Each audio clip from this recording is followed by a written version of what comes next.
this will stand for free your mind and your soul. Yo, half the story has never been told. Ladies, you got to demand what you want, and what we want is respect, right? Yo, just sit up on the track, I know so you have to feel it right.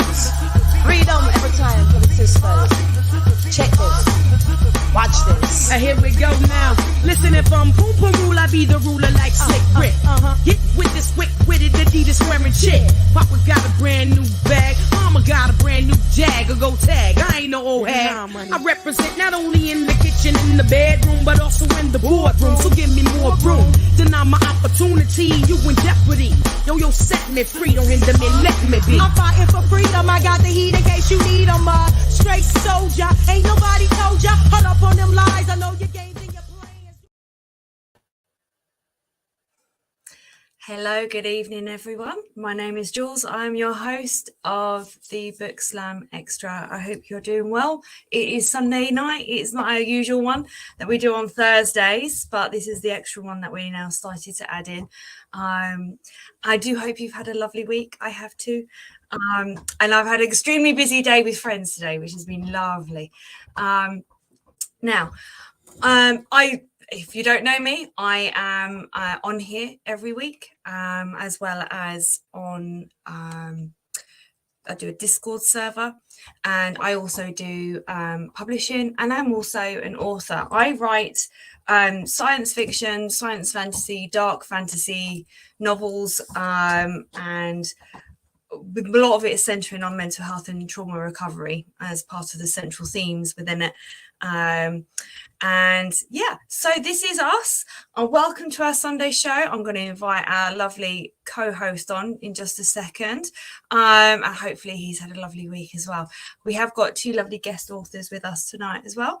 And yeah, sit back, relax, enjoy the show. Hi, Adam. Oh, let me Hello, see if I can change. Jules. Hello, how are you? Great. How are you this evening? I'm very well, thank Well, you. you had a lovely day. It's, yeah, do you know what? I saw my bestie, which was so nice. I haven't seen her for a while. So, yeah.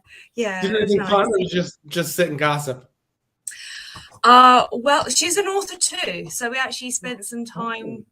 Yeah, she writes science fiction like more than I do, but yeah, she's an author too. So we talked a lot about that.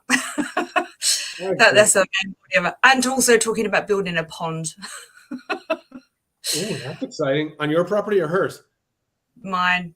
I wanted one for years, and she's managed to succeed at doing one with dogs. So I'm like, oh, I have to give that a try. I have dogs too, so let's have a go. Do your dogs like water? Like, is getting in a pond a threat? Like, is that going to be an issue? Well, put it this way. I took mine to the park when it was in the heat, in the like height of summer. Yeah. It wasn't like the really intense heat. So, just any dog lovers out there, don't worry. I wasn't, torturing him or burning him alive or anything in our 40-degree centigrade heat that we had here in the summer. Okay.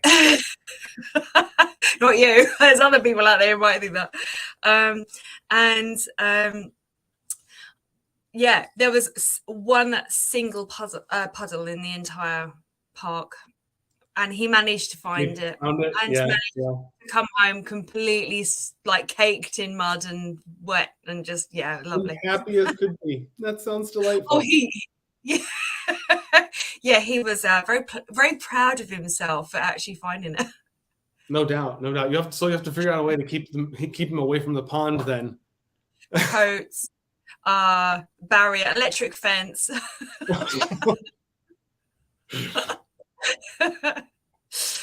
How are you anyway? Good. It's noon here, so my day's sort of just getting started. I did some yoga this morning, and that's about it for me. Yeah. Nice. Oh, I wish I had the energy to do yoga. Oh, I love your accent. Every time you say it, I always think that you've eaten some yogurt. My brain does this little mini translation thing. He's done some yogurt. No, yoga. Sorry. So, go on. Yeah. No, go on. No. No, I was just about to say it's been a nice genteel day, should we say? Not too much going on. And nice and slow for you as well, it sounds like, with your yoga or yoga. It's super bright and sunny here, but it's cold. It's like 30 degrees, so it's really cold outside. So that's fun. Oh, I wish we had some sun. I think that the sun, what happens is around like 2:48 p.m. on the 14th of October every year, the sun goes, see you later, guys. See you in the spring. Done. And that's it. And we have storms and thunder, and it's pretty cool. But we're waiting for spring here at the moment, which should be quite nice when it comes through. But yeah, I think it'll come eventually. Yeah. Oh yes, yeah, absolutely. Yeah. We got all our spring bulbs coming up at the moment as well, which is quite nice. We've got a few like shoots coming up also. Yeah, good point. We've got tons of snowdrops and bluebells in our garden. So awesome. Yeah. We've got like a little mini orchard at the end of our garden, and which we planted, and we've kind of left it quite rough terrain, so it's not mown lawns or anything like that. And I just like sowed like about 100 bulbs there last year with bluebells, and so I'm hoping this year in sort of like April time we end up with like a little mini bluebell wood, which UK is famous for. So hopefully they do. Otherwise, I've failed miserably at planting bulbs. I'm sure it's going to be fabulous. Yeah, no. And I've done actually a lot of the same thing on my property. We moved in here like 8 years ago, and I've put in multiple apple trees and other fruit trees and different things. And 1, 2, 3, I think 4 garden beds out front and another one in the back. And so. That's really cool. It's nice when you have so like I don't know if you own or rent, but in this country with the renting is really weird, because if you rent then you have to get permission from the landlord to do any planting or changes in the garden. And whereas obviously if you own your own property, then you're liable for any trees that fall down. So it's like, which one are you going to go for?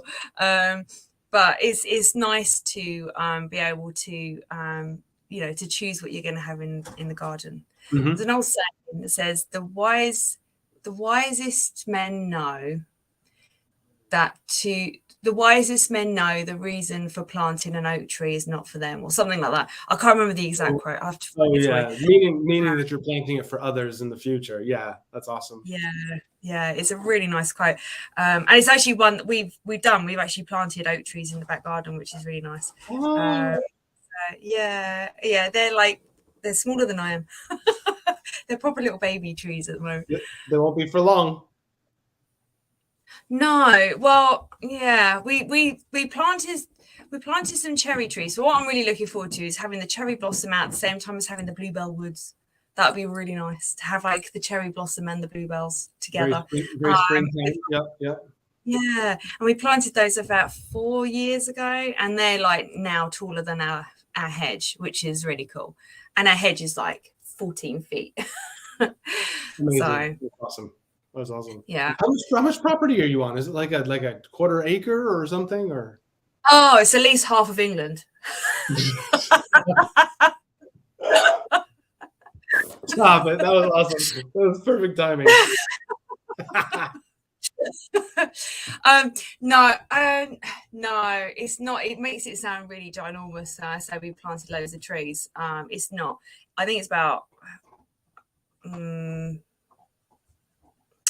it's about a quarter of an acre, maybe a little bit, maybe cool. Around that. Yeah, I don't know exactly. It has a front and back garden. That's what I know. Awesome. It's always wonderful that you're able to plant stuff on your property also. That's great. That's awesome. Yeah. Anyway, good. Did you want to introduce yourself? We go chatting away about God. Hi, I'm Adam. Adam Andrews Johnson. I released a horror dystopian novel called The Mantis Variant, which I'm really excited about. I also write more high fantasy. This book just deals with chaos.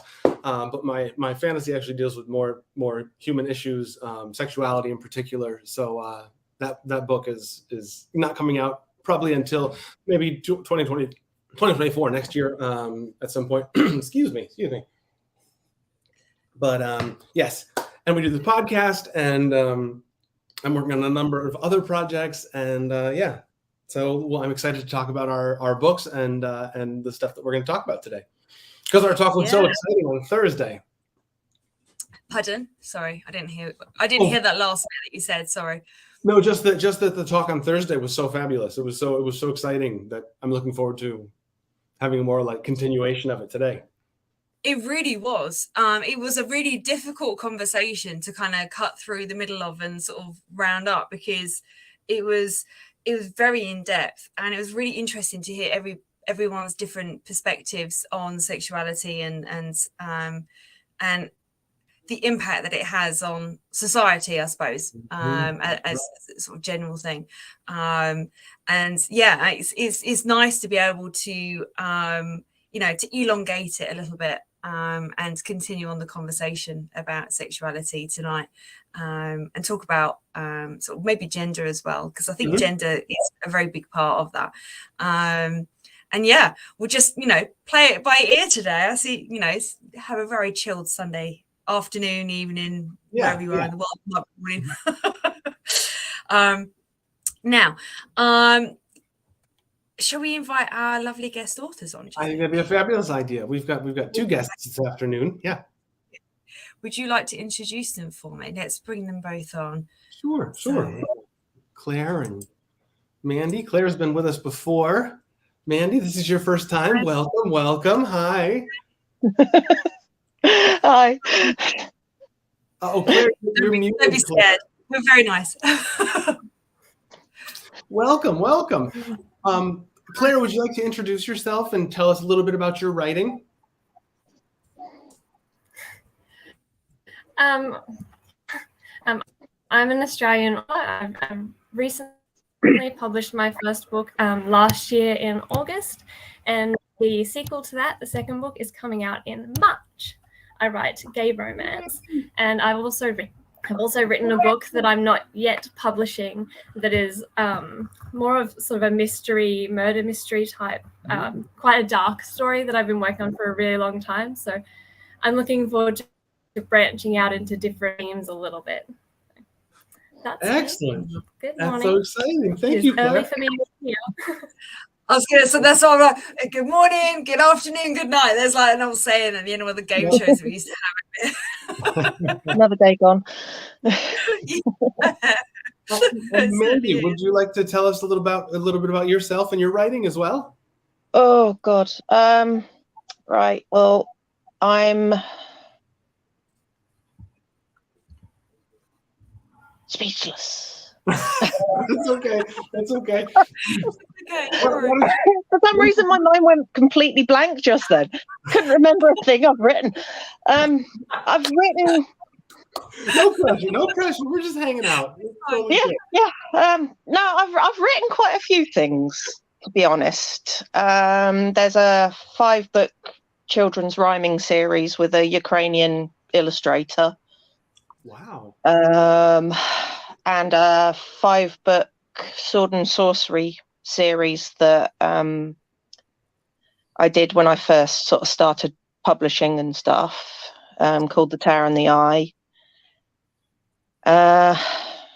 Currently, I'm kind of stuck on sort of young adult, sort of growing up stories almost, but with a high fantasy stroke science fantasy twist, you might say. Awesome. So I think our plan today is to talk about, like we just mentioned a second ago, sexuality, sexual orientation, the gender of some of our characters that we write, because that plays a role for some of us heavily in our writing. So I think that's what we're going to talk about today. Claire, do you want to go first, since you have a very specific set of characters that we love? Yeah, sure. Yeah, well, like obviously sexuality takes a big role in the gay romance that I write. It's quite a specific topic for the storyline. So my first book deals with one particular character coming to terms with his sexuality and follows the way that he manages that, because he's a celebrity and he's coming to terms with it while also being in the spotlight and trying to work out himself in private, but also putting on quite a persona, because it sells to the fans to be acting quite, flamboyant and flirty with the other band members he's with. So it's a big sort of bit of contention in the story between the way that he acts and then coming to terms with it himself and realizing like, oh, well, it's actually not all pretend, and I want to be able to be this version of myself for real, but I'm not ready for everyone to know that yet because this is still new to him. Oh. So yeah. I love that. Yeah. That's beautiful development. And so how does the relationship develop? So it starts off, he's just sort of flirting with the new member because that's his personality, but then soon realizes he's developing actual feelings for this other guy. And my other character, Ryan, he's not gay. He identifies as demisexual, which was a really important sexuality for me to write about because that's one that I identify with. And I didn't know the term until I was, I think, 20. I found it on Tumblr somewhere and was like, oh my God, I'm not broken. There's a word for this. And so it was important for me to write a character with that sexuality because I don't think it's one that is sort of out there a lot. I'm seeing it a lot more now, but that might just be that it's something that a lot of people are realizing has been missing. Like we know of asexuality, but for people that don't quite fit just purely asexual, there's been a lot of new terms that we're all learning, and I think it's very exciting to share those so that more people can realize that they're not, broken. That's awesome. And would you please define it for our listeners, what demisexual means? So demisexual is developing a sexual attraction to someone based on having a deeper emotional connection with them. So where you might, you have your love at first sight type of feelings, that's sort of not so much there for people who have experienced demisexuality.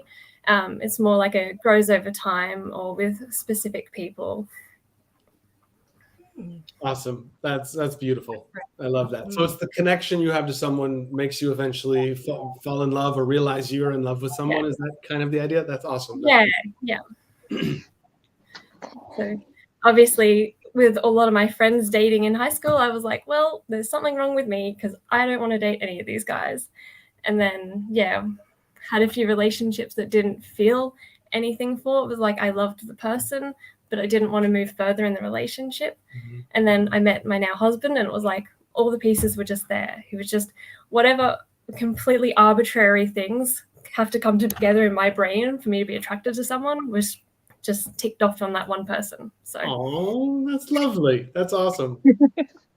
And I love that you're giving representation. That's important because everyone across the entire spectrum of the LGBTQ AI plus queer, every feeling is valid. Everybody's emotional connection to other people is valid, and we want to celebrate everybody here on the show. So that's really important, and we want other people who are feeling that demisexual vibe to know that your work is out there and they can read a book that celebrates what they're feeling inside. So that would be awesome. Yeah. Absolutely. Thank you. Now, I was going to ask a question as well. What made you, because I know we've obviously had a conversation about your book when you were last on, but just to refresh people's memories or people who haven't actually seen that show, why did you choose to write about the characters that you did? I think just because I didn't relate to writing other characters. I think that should have been a sign a lot earlier than it was. Like the story of working yourself out was something that I was always writing. All my characters always went through that kind of journey where they had to work something out about themselves. And it's because I was always trying to work myself out as well. So I just gravitated towards that journey. And That's nice. Now, Go on, I'm sorry. Oh no, I was just saying it was lovely. Go ahead. We need to have like a little image of hearts bubbling out of you, don't we, Adam? We should. That'd be good for me. That's gonna work quite nicely for you. Now, you said you've got your book published. What's the name of your book? It's Do You Ship Us? A boy band romance. And the second one is coming out in March sometime. I haven't got the date yet, so that's very exciting. It's going to be a 4-book series because I clearly hate myself. I keep making it harder for me. And where can folks get your first book? It keeps popping up everywhere. I'm not in charge of where it's sold, so I keep getting surprised by places it is at. But most retailers, it seems to be at, all the big name bookstores and a lot of places online. It's published through JMS Books, which is a small queer press in America. So, yeah, it's all over the place. Awesome. You can find it everywhere. That's really cool. Do you? I mean, you don't have to. I think it might be nice actually having a conversation first with the to talk about gender and things with all of our books before we do some readings, if that's okay with you all. Yeah, that's fine by me. That'd be really cool because I'd like to hear if you're both happy to do some reading. That'd be lovely to hear both of you. Share some of your work. Now, Mandy, I'm going to come to you now. Tell us a little bit about some of your books, because you said about having you were doing fantasy and what was it, sword and sorcery as well, which is a genre that I write in, which is quite cool. Yeah. Well, I tend to stick to like the fantastic. I like really sort of out there kind of characters and things. One of my, in Tower in the Eye, which is the sword and sorcery series, I mean, it started out as me writing a D&D. Yeah. Not quite a game, but I was rolling for the characters to work out what they were going to do. So the first book is actually quite short, and they get progressively longer as you go on to the last one. There's 5 in the series, and one of the characters has a complete life of her own. She's actually the villain. You like villains? She is very. She's known as the Lich Mistress. Okay, she's technically undead, and she was an elven princess that was brought back to life by the complicated by a villain called the Ara. Now I come to say it, I can't say it. It's gone. Do you want me to tell? Sorry about this. No. Would it make it easier if Adam and I shared a little bit about our book so you can hear from us as well, and then you might make you feel a little bit more at ease, because it can be a little bit of a scary bunch sometimes. Well, I'm quite happy to talk about my books. It's just I struggle to get my words out. I'm really good at writing them. Yeah. But ask me to talk about things and they're gone.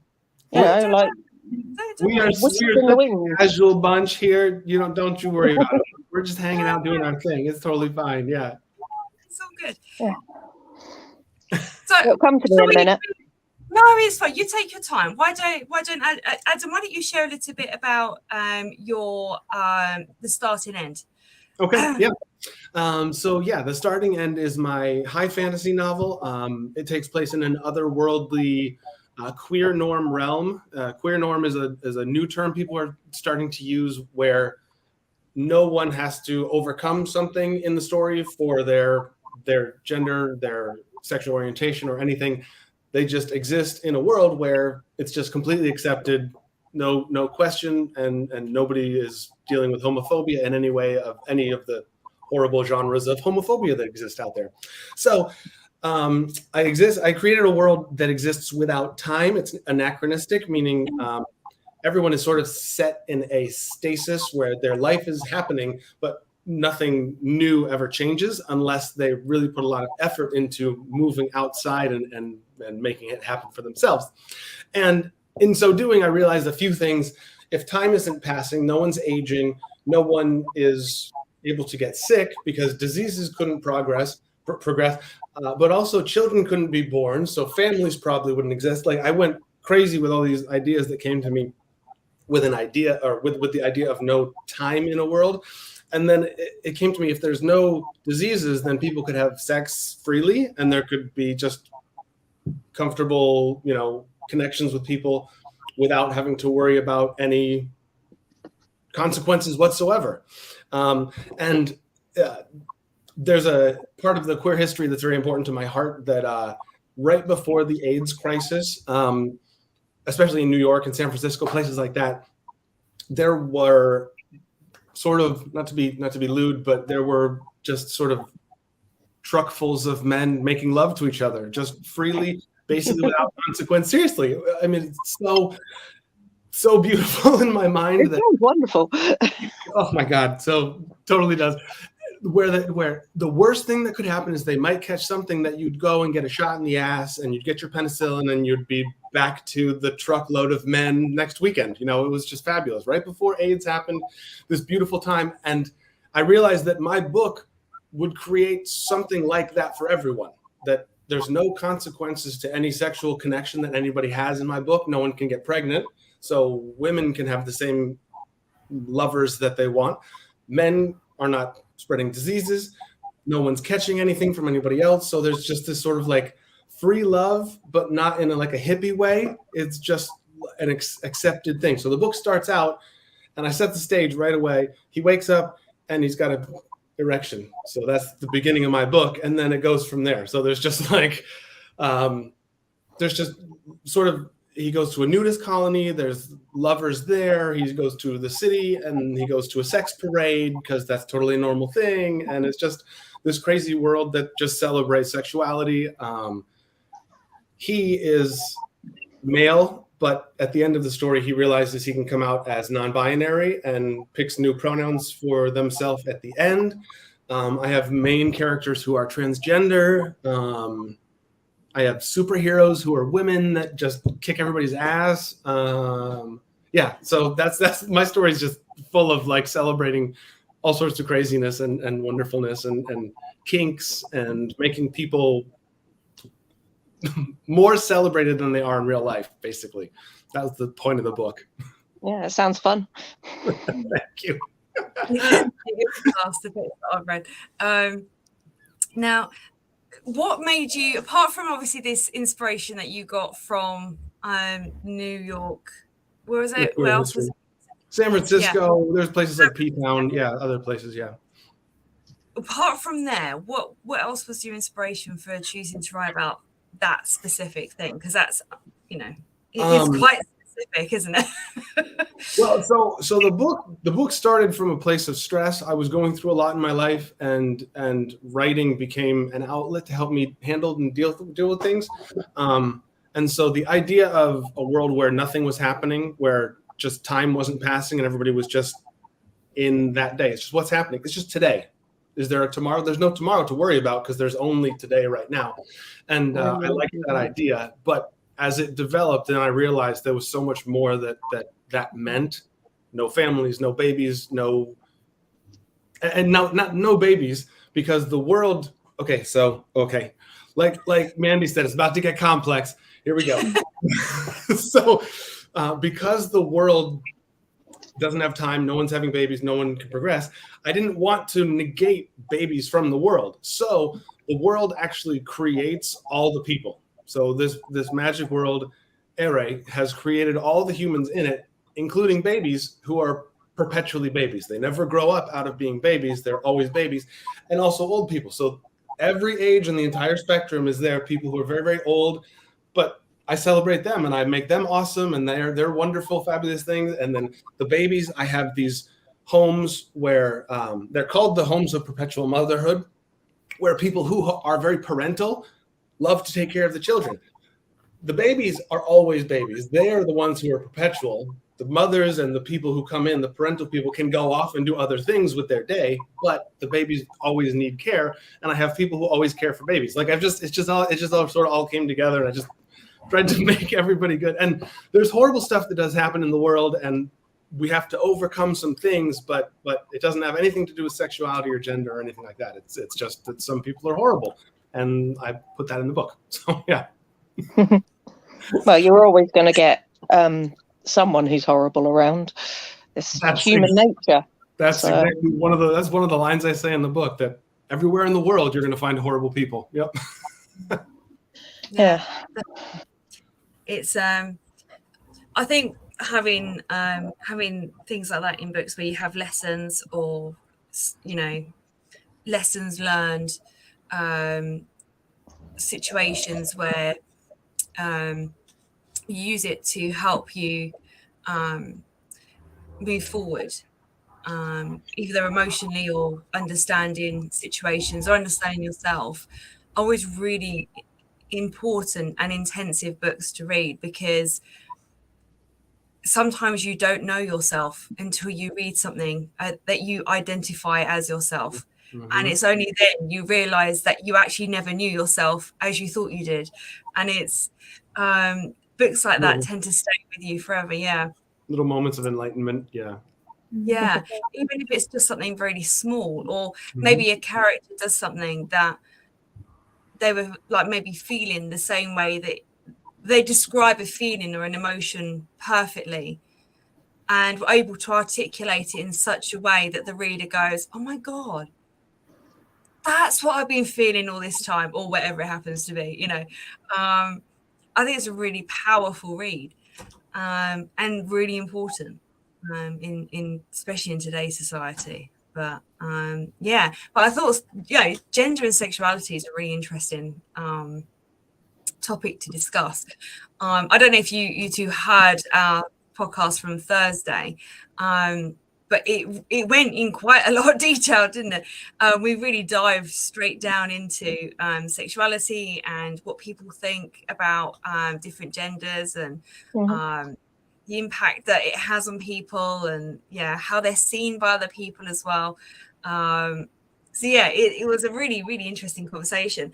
And I think having a character that isn't typical, oh, she looked up at him as his brilliant blue eyes stared down at her and he caressed his flat chest, whatever. It's just like, oh, okay. We've heard that before. Oh, get so tired of the Mills and Boon. Oh yeah. I think my grandma had the entire collection of Mills and Boon. My mum had it. My mum had the entire collection, and I read them all before I was 13. So excellent. That was a learning experience. Yeah, I was never allowed to look at them because they were boring. Apparently, is what I was told. They're really boring. You don't want to read those. They're just really boring. So boring. I hate to say this, but sorry. That's right. I was like, I don't really want to read a boring book. Yeah, it's far more exciting things to do around here. I just won't read them then, and I just never do. Yeah, I'm old enough to remember when Judy Blume brought there it goes again. Oh no. I can't remember the book title. This is the problem. She had one particular book which was about a young girl discovering her own sexuality for the first time, and it went round school like wildfire. I think I was about 15, and everybody had to read it. And like I said, by this time, I'd actually read all of my mum's Mills and Boon collection. So I'm sat there thinking, oh, hang on, none of this is you know, it's right, but it's not quite right. You know. So I mean, I didn't want to tell them that it actually went differently, if you see what I mean, after that stage. Yeah. So, but I never really connected with the whole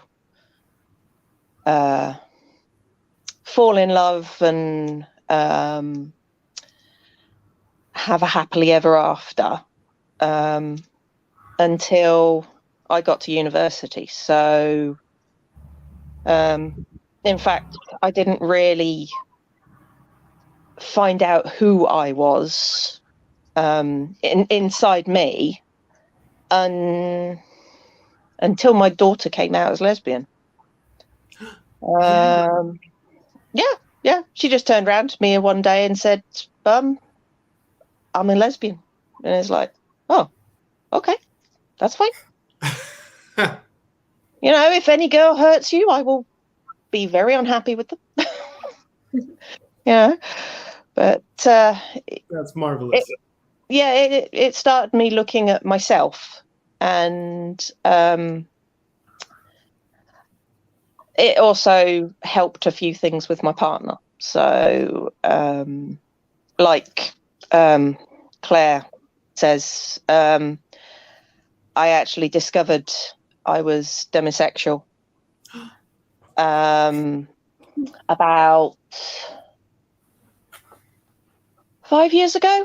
Hey. And I'm still not 100% clear on me yet. You know, I'm still discovering, and I'm 47.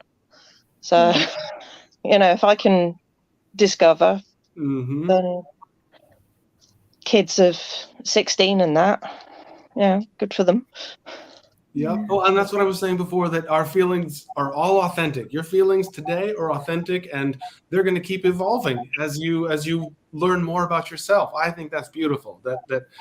And the problem with terms, with having pansexual, demisexual, whatever the term is they're a little bit limiting, because there's so many of us who all have such different feelings, but we're close to this. Oh, this is the closest term I've ever heard to how I feel, but I actually have this with a little of this and a little of this in it too, you know, and so you try and, you know, sexuality is so fluid and gender is such a broad spectrum that I think we're constantly trying to figure out who we are, and I think every day we're perfect, and tomorrow when we change a little bit, we'll still be perfect tomorrow also, you know? Yeah.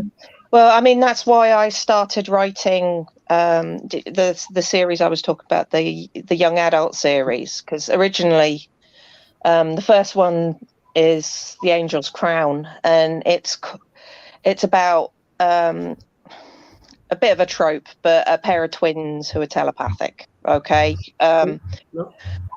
but they're separated by their parents' divorce, and obviously they've got to find their way through the whole divorce thing, as well as it focuses mostly on one of the girls, because the other girl gets her own book like two books later, and that's the one I'm stuck on at the moment.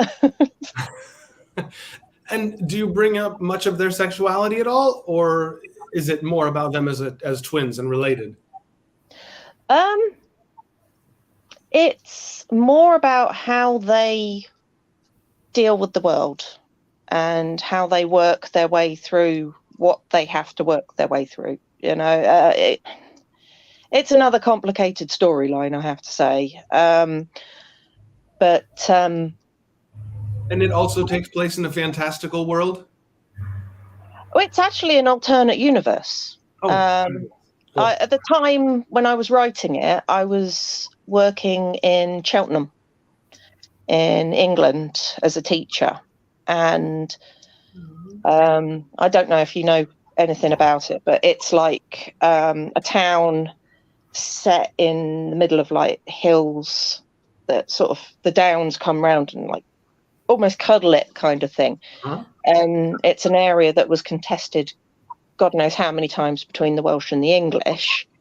So there's like there's a lot of Welsh teachers over that side. There's a lot of English teachers over this side. And I was thinking about how that could create almost an alternate universe on itself, and the more I got thinking about alternate universes, the more I went into what Terry Pratchett calls the trouser legs of time. Yeah, sorry, Terry Pratchett, one of my favorite authors. Magic words. He was major influence on what I wrote. Sorry, go ahead. That's all right. That's all right. He's a major influence on me as well, but I haven't got his comedic timing. A bit here. Yeah, I haven't got his comedic timing, unfortunately.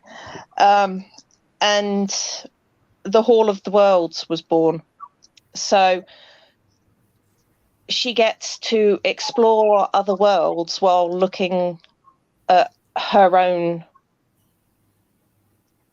who she is, beyond the twinness, beyond the being a daughter, being she gets to discover herself.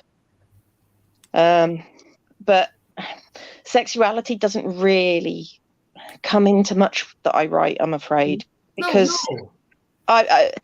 because I've only really just discovered it about myself. I felt uncomfortable with it writing it, so it doesn't appear.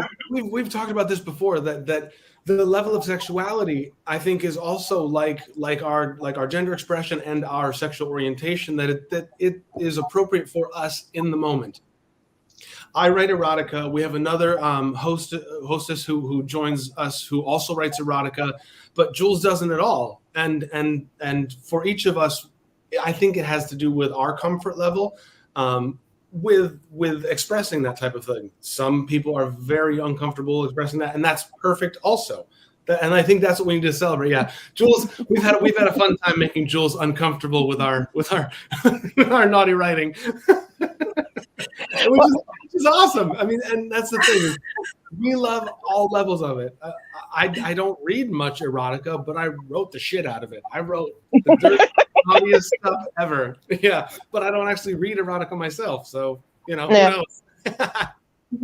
I tried to write it, and the one time I actually managed to complete a whole story, I gave it to a friend who also writes erotica, and she sent it back to me saying, "Do not ever publish this." And I'm like, okay then, don't go wrong. So I sort of steer clear of it.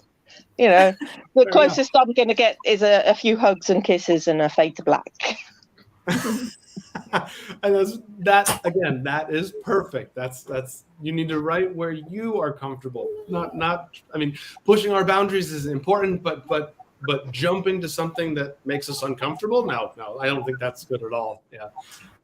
I don't think we'll be able to translate something. I don't think I could write something that I was uncomfortable with and translate it in a realistic way. And I feel like that's the same thing. I can translate sexuality and erotica because it's realistic to me, but for everyone else's life, it needs to be their own level, which I think is perfect. Yeah. My main character in I was going to ask Jules, tell us about yours. My main character in my dark fantasy series, she has a vague interest in a lad called Raven, and she sees him and he's kind of like, he's quite nice, and she's like, but she doesn't think about it. There's no thought process behind that. So we come to book 2 and she ends up almost destroying their relationship as friends. And before it can resolve itself, he's gone. He gets shoved through a portal and doesn't return at the end of the book, and so it's like left as an unwritten thing because you don't really know what is going on. He was about to profess his love to her, Oh, yeah. No, but he was drunk and she was drunk and she wasn't really listening and he got interrupted and it was just like, yeah, nothing really happened. They've never kissed or anything like that. He's very affectionate with her. Realistic writing. No, I think the opposite. Very realistic writing. That's good. That's so good. Well, Claire does that too. Claire pulls the rug out from under people all the time. Yep. No, it's totally awesome. He's a teenager. He's an older teenager. He's a couple of years older than her, but they're both teenagers. And they're both drunk. She's lost members of her squad. She's not in the best state of mind, so she's not really listening to what he's saying. And he's kind of like through drunken, and also he's lost a lot of blood as well, so he's got drunk really fast. And he's just like, oh, and that's all you hear. And yeah, in the middle of word love, she gets called to go and do a battle plan, and then she storms off because she wants to go and kill something. So she's not a very happy bunny in book 2, should we say. And then in book 3, she kind of forms this frenemy relationship with a girl called Katori. And Katori is completely different to Ray in literal every respect, including the fact that she's not even human. And whereas Ray's quite quiet and withdrawn from stuff, she has a lot of stream of consciousness going on in the book, but she doesn't really say a huge amount. Katori is just loud and brash and out there, and she's free. And Ray likes the fact that Katori is free. Not free from stuff, but she has a freedom about her that Ray doesn't have. And Ray is intrigued by it. And through numerous different exploits, through book 3, they end up having a kiss at the end, which is Ray's very first kiss. And I have thus accidentally, without meaning to, fallen into the lovely trope of a love triangle. Oh, yes. I was trying so hard to avoid it. And do you already have a plan of how to get Raven back involved since he's been gone for this whole time? Because he doesn't make an appearance in book 3, does he? No, we don't see Raven at all in book 3. He's thought about, and that's it. Book 3, the end of the book ends up with her and her new squad having to start their new journey to go south, even further south than the mainland, to go and pick up this item that's going to actually close the portals, which means they may have an opportunity to save their world.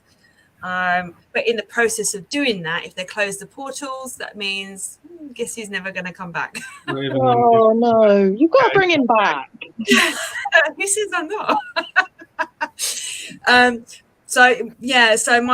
Where I'm thinking with Ray is that she's got to make a decision. She's got to either choose to not see her sister ever again or not see Raven, and it's like, which one is she now going to choose? Whether she's going to see Katori or not. It's all kind of. But yeah, so she is kind of in book 1. She's sexually assaulted, so I was really careful to avoid this whole thing of, well, when someone's sexually assaulted, if a girl's being assaulted, then she's automatically going to become a lesbian, because I think it's really important. Separate. Yeah. So, although she has experienced that, emotional maturity, I suppose, sexual maturity, is unrelated to that experience. It's purely related to who she likes. It's not queer norm, unfortunately, though. I would like it to be. The Orcarians are queer norm, but the humans are not. But it's cool that you make a distinction. That's awesome. That because you pointed out that the Orcarians, is that how you say it? Orcarians, yeah. Orcarians, that they are accepting of gender spectrum, right, and all that stuff. Yeah. The Orcarians have no issues with whatever gender you are. Okay, so the Orcarians, for both you two, they're basically like green elves that photosynthesize through their skin. Oh, fun. So they don't have any magic or anything, not in the way that you would think of it in terms of like high fantasy stuff, but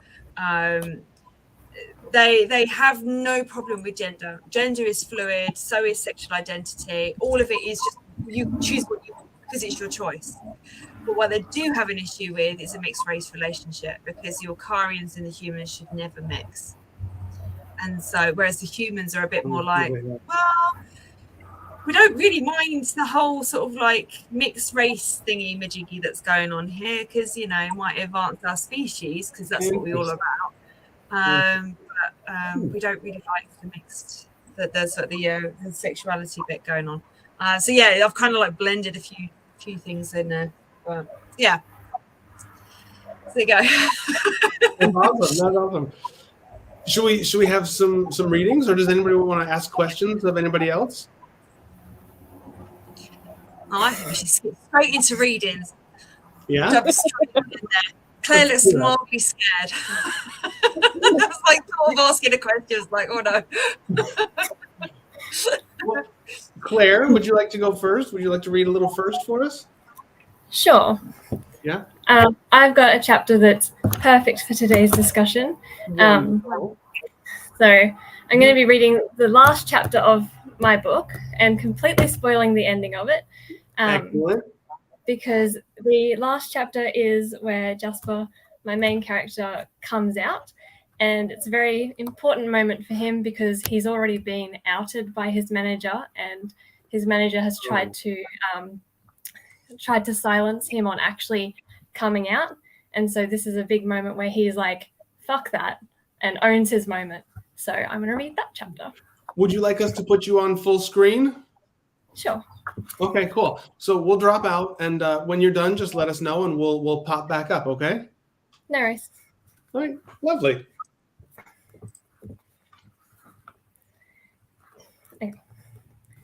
The morning of the final concert is upon them all before they know it, and a week worth of half-assed shows is finally about to feel worth it.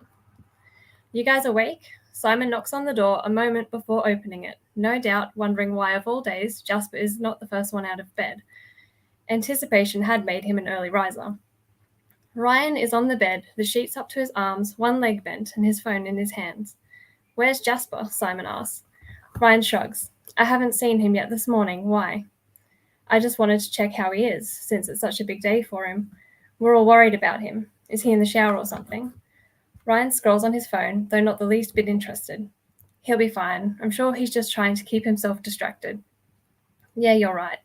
I guess we shouldn't pander to him too much. Don't want to freak him out if he's doing all right. Exactly, Ryan nods, then looks over at Simon. I'm going to get dressed now, so do you mind closing the door? The moment the door closes, Jasper tugs the blankets down and sits up in their bed. You almost kneed me in the face. I did not. Trust me, I was very aware of where your face was, Ryan smirks, setting his phone on the bedside table. We seriously have no chance, do we? Doomed to be interrupted forever. I wanted to be sexy. Well, step one for being sexy when you're in a room in a shared apartment is to lock the door before you decide to start anything. Jasper gets off the bed and walks over to the door, checking the lock. I locked it. The lock is faulty, he states, annoyed, flicking the lock off and on again before turning to Ryan with a defeated shrug. Thanks for thinking of my attempt to surprise you as a selfish act to distract myself, by the way. Were you on the phone the whole time? Ryan rolls his eyes, gets out of bed and pulls the blankets off to find where his pants had disappeared to under the sheets. Thank you for your quick thinking to cover for me, Ryan. I appreciate you making sure Simon didn't see what I was doing, he says in a mocking voice as he pulls his pants on, walking over to Jasper. Good morning, by the way, he whispers as he leans in for a loving kiss. Exactly my intention, yes, Jasper sighs. I hope the rest of the day goes according to plan, unlike my pathetic attempt to get it started, right? Well, we can pick it up as a celebration tonight after you kick ass at the show. Not if the lock doesn't work. Jasper opens the door. Lock it, he orders, and steps out. Ryan walks to the door and locks it. Jasper opens the door. Cursed, he says, then turns away, heading towards the kitchen where the rest of the guys are eating breakfast and looking at their phones. The intention for the day is to wind up as much social media attention as they can for the show, without making it suspicious enough that Chris might catch on. Ryan had scrolled past a bunch of posts from the group already, but not had the capacity to read a single word. As he follows Jasper out, he's reading over and retweeting the post Simon had made about how much he looked forward to working on a new direction for the band after tonight's show. Luke's post simply thanking fans for their continued support through their mini-tour after such a drama-filled few months. Blake's post is absolutely suspicious, but also not unusual enough for Blake. I woke up with My Chemical Romance's Sing in my head, like an omen from the gods themselves. I've waited my life for this. Bring on tonight. Hey Jasper, how you feel? Luke doesn't get a chance to finish asking before Jasper cuts him off. Yes, good morning. I'm not having any kind of breakdown, so I would appreciate if no one would make a big deal out of today. Also, ignore the fact that I'm having tequila for breakfast. That's simply because I won't have time for it at a more appropriate hour, Jasper announces, walking over to pour himself a shot in a coffee mug as all the other glasses are in the sink. Nothing says I'm fine, quite like doing shots for breakfast, Blake jokes. I'm only having one shot. If I was not okay, I'd be drinking straight from the bottle, wouldn't I? Jasper gives an exaggerated smile as he throws back the shot and puts the bottle down. See, it's not a problem if I can stop at one, he shrugs and gives a stretch. All right, breakfast is done. Let's kill the day so we can get this shitstorm started. I'm going for a shower. I thought you already had a shower, Simon frowns, watching Jasper confused. Jasper stops and looks back at him, his gaze diverting to Ryan for a moment, then back to Simon. What gave you that idea?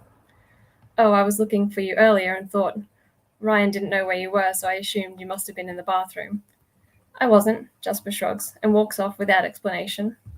Simon looks at Ryan, who shrugs at him, peeling a banana, not feeling any need to explain the situation either, in fact, finding it more amusing to leave Simon to his assumptions. Okay, how is he? Luke whispers in an urgent tone to Ryan. Blake and Simon lean in to listen. Fine, Ryan says, pulling out a seat at the table. Simon rubs at his temples. He just had a tequila shot and called it breakfast. That doesn't sound fine to me.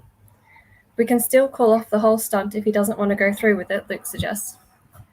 Okay, let's not add any pressure to him by making him question whether we're ready to go through with it to support him. If you question him about how he feels, he's going to think you're not comfortable with it, and you will cause him to stress.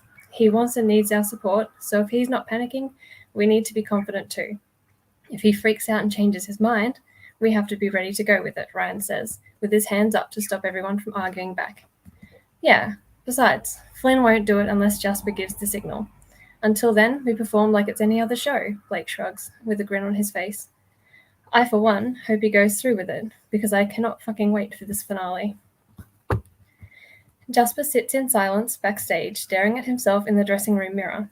He'd barely moved in the last hour, and had very short and snappy answers whenever the members tried to talk to him.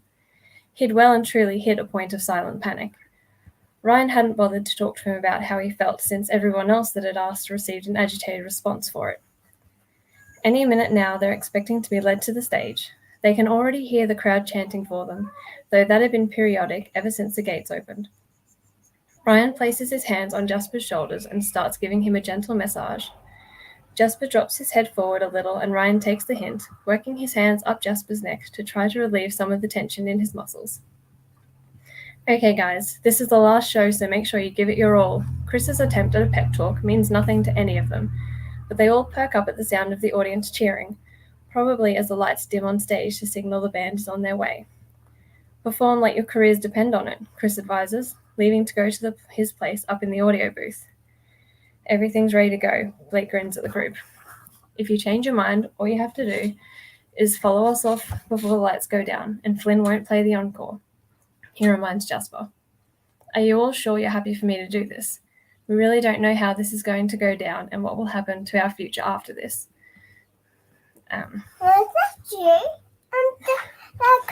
Hold on, I've been interested.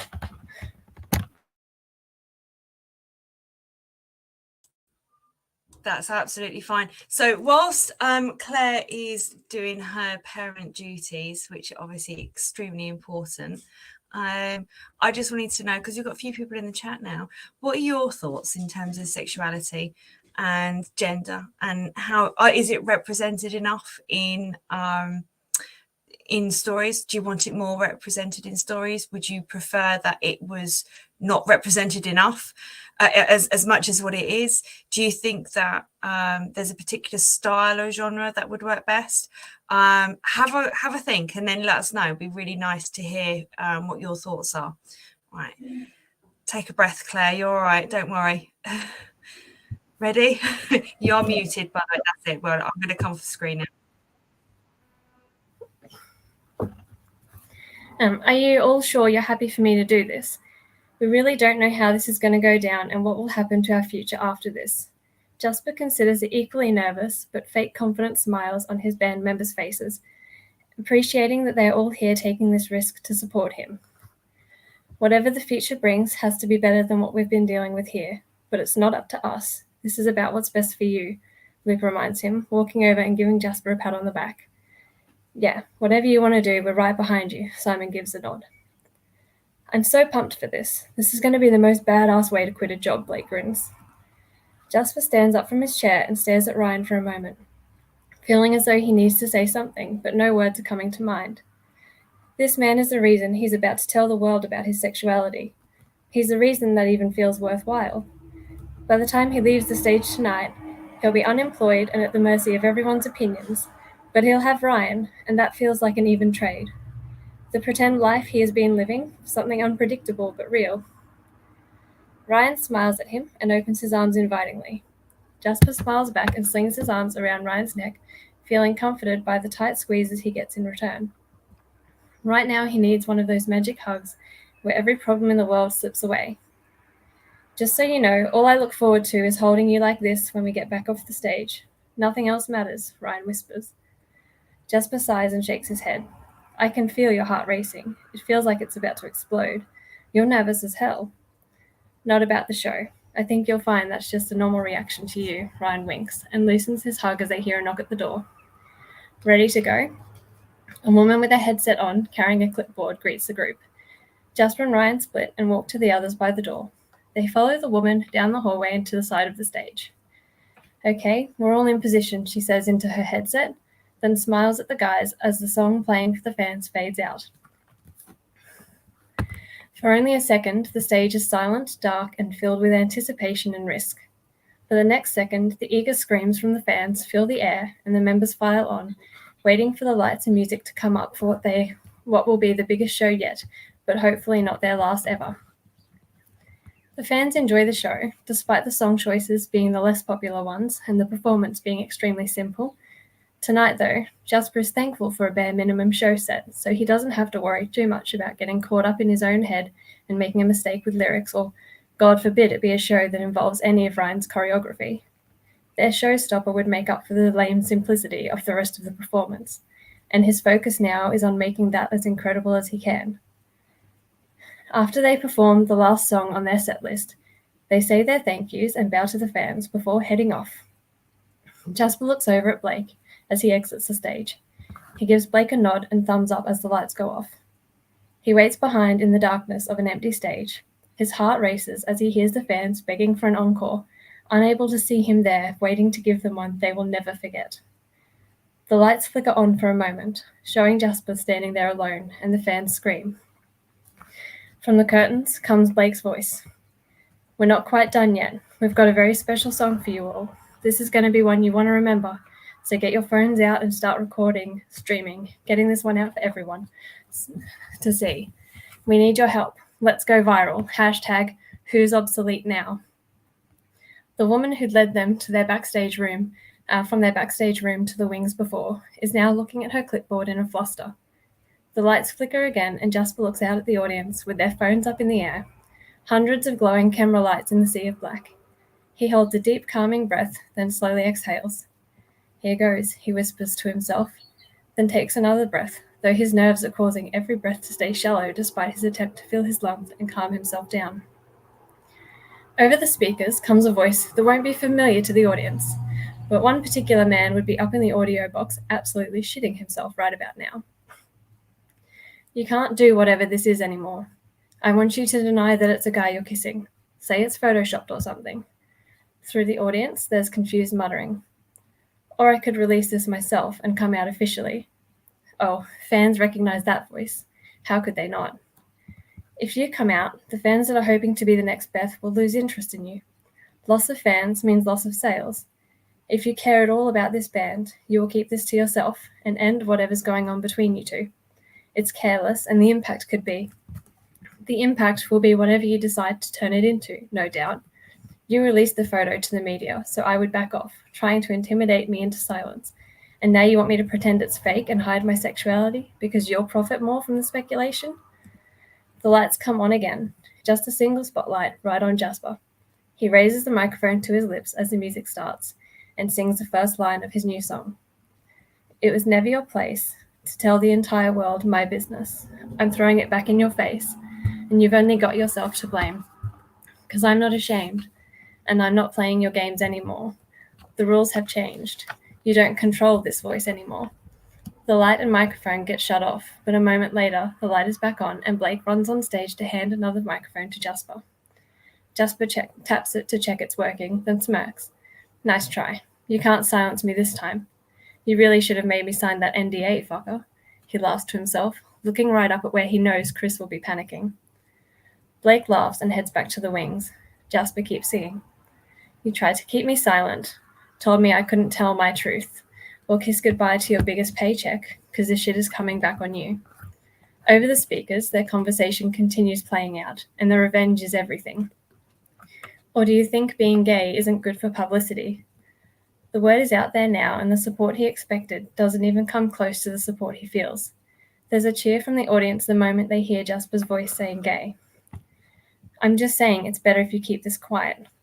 I did keep it quiet, but this works better for me because now I don't have to hide anything. And if you have the nerve to ask me to deny my sexuality to all of the fans, including proud members of the queer community, because you're not comfortable with it, and anyone found out you were silencing me, that would be terrible publicity for you, personally. The audience is a combination of overwhelming support and absolute outrage at what they are hearing, just how Jasper expected they would be. Jasper continues into the next part of his song. I'm not afraid, and I'm not under your control. The game has changed. You don't own this voice anymore. So here we go at last, leaving you in the past. Thanks for all the years abusing our careers. Oh, and by the way, I'm proud to say I'm gay. Jasper sings, looking out at the audience as the words leave his mouth, and hearing an almost instant scream of support. Tears well in his eyes, and he has to swallow down the lump in his throat to get the next verse. Jasper's microphone cuts out, and Ryan races on stage to pass him his. You're doing so well, Ryan tells him, but Jasper is so close to losing his composure, he can't even reply. While Jasper sings the next verse, Simon comes back on with red scarves tied around his wrists, passing coloured scarves to Blake and Ryan. Ryan, who has an orange scarf tied on his right wrist and a yellow on his left, ties a yellow scarf on Jasper's right wrist. When he's done, Jasper swaps the microphone to his right hand and holds out his left, where Blake ties a green scarf and stands by his side with blue scarves from his own wrists. Luke completes the rainbow wearing purple scarves. Jasper barely makes it to the end of the chorus before his microphone cuts out and the lights flicker again. Simon passes him another microphone and the lights stop flickering, staying on by the time the final chorus is about to be sung. This time, however, the background music cuts in and out too. Blake nudges Ryan and claps the beat. Ryan joins him on the very next beat, followed by the entire group and flooding into the fans. Jasper feels the emotion of the moment and the support from everyone overwhelming him. The members are quick to notice when he misses his cue for the last verse. The group all links arms, their solidarity giving Jasper enough strength to finish this. You've got this, Jas, Blake encourages. Come on, Jasper, we're here for you, Simon nods at him. Everyone's here for you, right, guys? Luke, the only person other than Jasper with a working microphone, calls to the audience that scream in support. Jasper smiles at each of his friends, who give him a comforting smile and nod at him to keep going. I won't hide my heart, and I will be proud, thanks to everyone out there in the crowd, and no matter what comes, he'll be by my side, and no one can take away my pride. Jasper holds the last note for as long as his lungs allow, then takes a deep, shaky breath, staring out at the fans with anticipation. Everything is silent for a moment as his last piece of the recording plays. I'm not intimidated by you, and I'm not ashamed of who I am. Fans erupt into their own chorus of supportive cheers that hit Jasper, and he feels equally like he's ready to pass out and like he's having a full out-of-body experience. All this noise, all this support, all these cheers are for him. Everyone releases their linked arms and goes to Jasper. Luke gives a friendly one-handed hug, Simon pats him on the back, Blake pulls him in with both arms and tells him with a shake in his own voice, you just became a badass fucking icon. Tears overflow Jasper's eyes and he cries into Blake's shoulder, feeling incredible comfort and support. When Jasper lets go, Blake turns to the audience to have his own moment. Oh, one last thing. To our deceitful, abusive, manipulative manager, Christopher Michaels, he smirks as he speaks into Jasper's microphone, then turns and nods at the group. "Fuck you, you're fired," they shout into the 2 microphones that are still operating. Blake pats Jasper's back again, then turns and high-fives Luke and Simon. Finally, Ryan gets his moment to comfort Jasper on stage. "I'm so proud of you," he says. Then with a swell of confidence Jasper never could have expected from his stage-shy boyfriend, Ryan pulls him in and kisses him like the rest of the world doesn't exist. Though surprised, Jasper cannot be happier to share this with the world. No more secrets, no shame. The thrilled screams from the audience simply float into background noise the moment Ryan's hand slips behind Jasper's neck while he holds the tender kiss. Tingles follow the trace of Ryan's other hand, which glides down Jasper's arm. Noticing the moment, Blake steps forward and takes the microphone off Jasper, allowing them to hold each other. Their lips part for a second, nervous smiles on both their faces before Jasper grabs Ryan by the collar of his shirt and it's his turn to pull his boyfriend into an emotional kiss. Of all the heart-racing moments they'd shared, nothing could ever beat this. Kissing Ryan in front of the world, owning their moment and feeling exhilarated to know nobody can do a thing about it. Jasper smiles against Ryan's lips as he hears people in the audience chanting, "Rispa, Rispa, Rispa." Then everything seems to fade away as the 2 relax in their own untouchable bubble, live on stage, lips pressing together over and over in a series of proud, loving kisses until finally the lights are cut. Jasper reluctantly breaks the passionate kiss, but Ryan holds his hands tight. Jasper squeezes back, knowing this victory is only the beginning of the real shitstorm. Chris started this fight, but Jasper had just declared war. The end.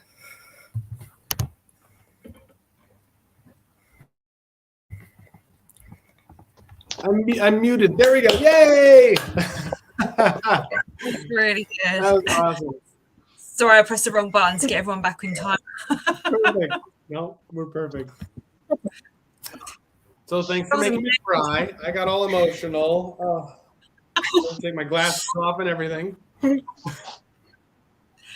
was really good. You can actually imagine yourself on stage. Actually, I didn't see myself in the audience watching them. I felt like I was one of the band members with them. Yep.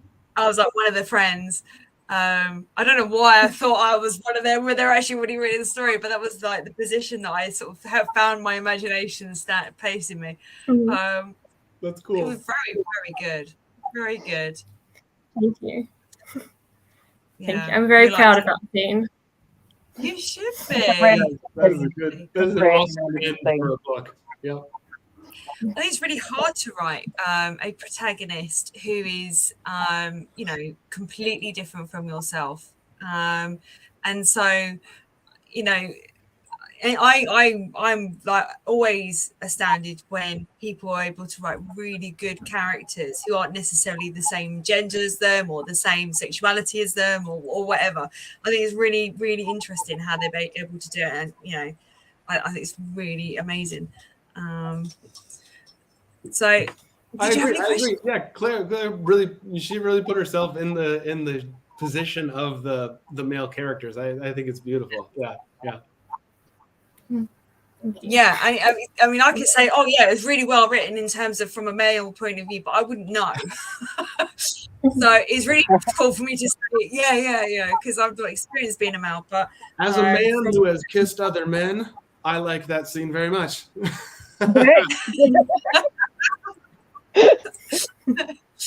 We get the seal of approval like that. Wow. Now that's the last chapter of book 1, which leads in into book 2. I like the fact that you say he's declaring war. So obviously in book 2, the shitstorm's about to kind of kick off. Is that the assumption to make? Well, he's sort of dealt with the manager now, but now it's out with the whole world. So it's a bit like, okay, well, I took down the manager, but now everyone else's opinions are, about to come out to me. And so it's a bit more dealing with like the media and that kind of thing in the next book. Yeah. And how does their relationship develop and progress in the next book? Well, then the next book, it sort of starts with them moving into their own apartment together. So there's no more friends randomly opening the door in the middle of moments. So they start to progress a bit more into a more intimate relationship. And that's a bit like, it became important, obviously, with having Ryan being demisexual. It is important to show that it is progressing that way, because that's how you know that he's falling completely in love. And at this part of the story, like the end of book 1, they haven't said I love you yet. So yeah, they've got a lot of important moments coming up in book 2. And when does it come out again? Remind us. In March. Excellent. Probably. I'm waiting to hear back from the editor, so I'm not 100% sure, but it was set to come out in March. And what's the title of the second one?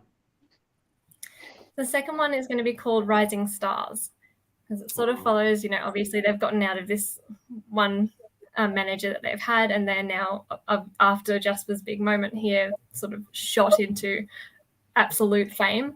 So it follows them sort of becoming more famous and all of the good and the bad that comes with that.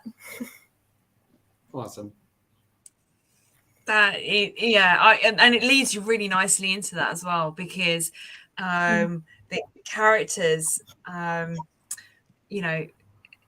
that's how life happens, isn't it? It kind of progresses in, forward. It doesn't tend to sort of just stay the same. Not like children's TV shows where the characters remain, or like The Simpsons where they're remaining in exactly the same attire for like 50 years or something. Hopefully Homer Simpson's pants are being not pants, his underwear are being washed since. Be a bit crusty. I don't want to think about that. But I think when you've got like characters that are moving forward in time, having that progression in their sort of life situation it really, you keep it as real as possible, as close to reality as you can, and then it makes it a much more believable story. But the characters are amazing. Who was your favorite one to write?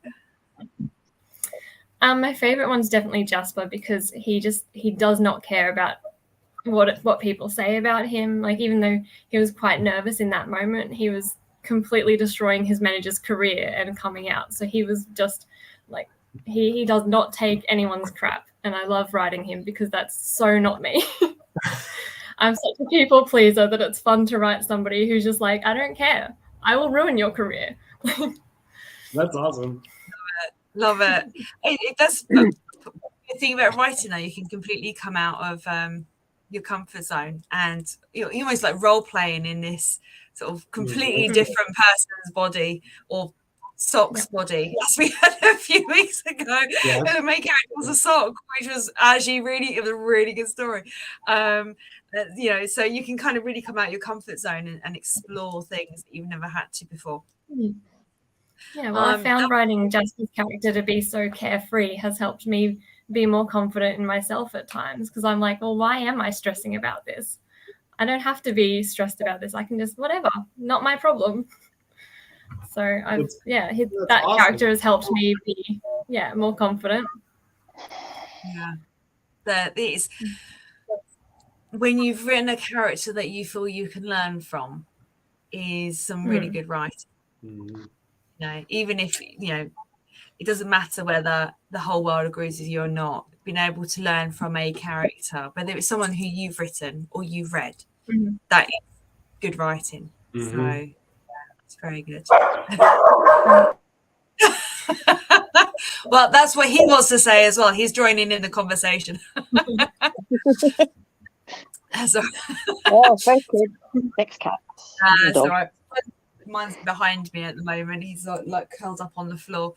He's normally present during my podcast. So, right. Well, Mandy, did you have any questions you'll need to ask Claire about her book?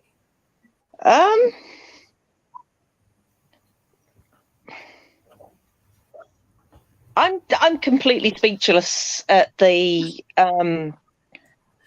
scene. It felt like I was watching it on TV, if you see what I mean, or in a movie. It was really cinematic. Have you got any ideas? Should that happen to you? Should that area of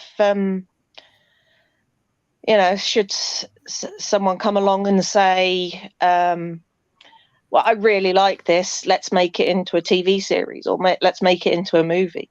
Would you go along with that? Oh, I don't know. I try not to think too far into that, because I know that is such a remote possibility that would ever happen. I think if someone did ask, I'd be very nervous, to be honest, because I've loved my story so much, and I love my characters so much, and I would want to have control over it, and I know that's just not how movies and that work. Yeah. I don't know anything about directing a movie, but I'd be like, no, I need to do it. Probably not a good idea. Fair That's enough. Awesome. Now, Mandy, would you like to do some reading for us? Right, I do have something. Okay. I've got it's another one of my alternate universes. This particular one is set in it's a place called the Dark Cities Treaty Area kind of thing. It doesn't have a name as such, but they call themselves the Dark Cities. And essentially, you've got vampires, you've got werewolves, you've got dragons, you've got human dragons, and now I've got a dinosaur coming into my room. Out, mister. Excuse me a second. No, that doesn't mean you come in. That means you go out. Listen. Through muscle over the Oh, yes. There's the dinosaur face. It's actually a dinosaur. I'll put her on mute for a minute. It's oh, she's coming back. There we go. Right, I'm so sorry. No, not at all. He loves the camera. Unfortunately, when he comes in, he tends to hog the camera, which makes it a little difficult to do stuff. Yeah, as I was saying, this particular universe, you've got Fae, you've got every, paranormal, supernatural creature you could possibly want. It's kind of big. Anyway, the first book was called Curse of the White Tiger, which isn't about tiger shifters, believe it or not. It's actually about a vampire. In this one, I wanted to have it completely separate from that story, but still have it in the same place with some of the same characters appearing in it. Yep. So I picked up on a thread from the previous story, which was that the triangle, the people that control the Dark Cities area, at that point in time did not have one member called the Jade Cat, and they've been searching for another Jade Cat to actually thing. And the character that I decided was going to be the Jade Cat is basically the character that this book's about. She's a diviner. She's called Kylin Riordan. No relation to a certain author. I just borrowed his name, you might say. But this is from it's chapter 5 in the book, and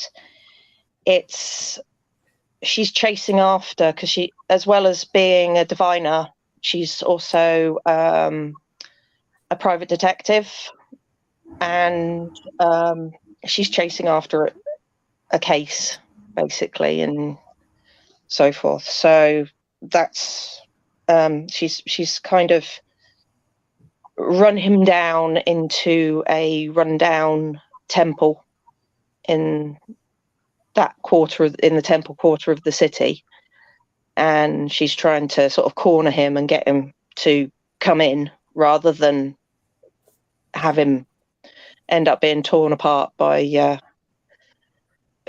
werewolves, unfortunately. So yeah, that's what I've got prepared, but it's Great. Yeah, it's really opposite of what Claire has just read. we love it all. We love it all here. Yeah. Yep. Absolutely. So when we choose a theme for our podcast, although the theme might be on a specific like sexuality and gender, for example, that doesn't require the piece that's going to be read to be about that. It can include that, or the author themselves could be an advocate for it, or it could be that the author themselves is in that community but has written something completely different. So it's a generalization, and we talk about sexuality and gender, for example, how it's written in stories and how it might come across and how it might be in society and things, but it's not if you haven't got it in your book, off you go. I sometimes feel like that. I feel a bit of a fraud sometimes. So no, we choose a theme because it gives a focal point of discussion, which so your authors can then identify with in one way or another. So no, please don't feel like if it's not matching what Claire's got in hers. And no, I just meant it. You'd have to listen to it to see what I mean. Okay. Let's do it. It's like complete opposite. That's fine. To be honest. But there we go. Yeah, totally fine. And is it okay if we put you on the screen? Yeah, sure. Go ahead. I shall try and stay in the middle of the camera. You can look wherever's easiest for you. Don't feel like you have to look at the camera. Right, I'm gonna remove you there first, and then Adam and I can disappear. Okay.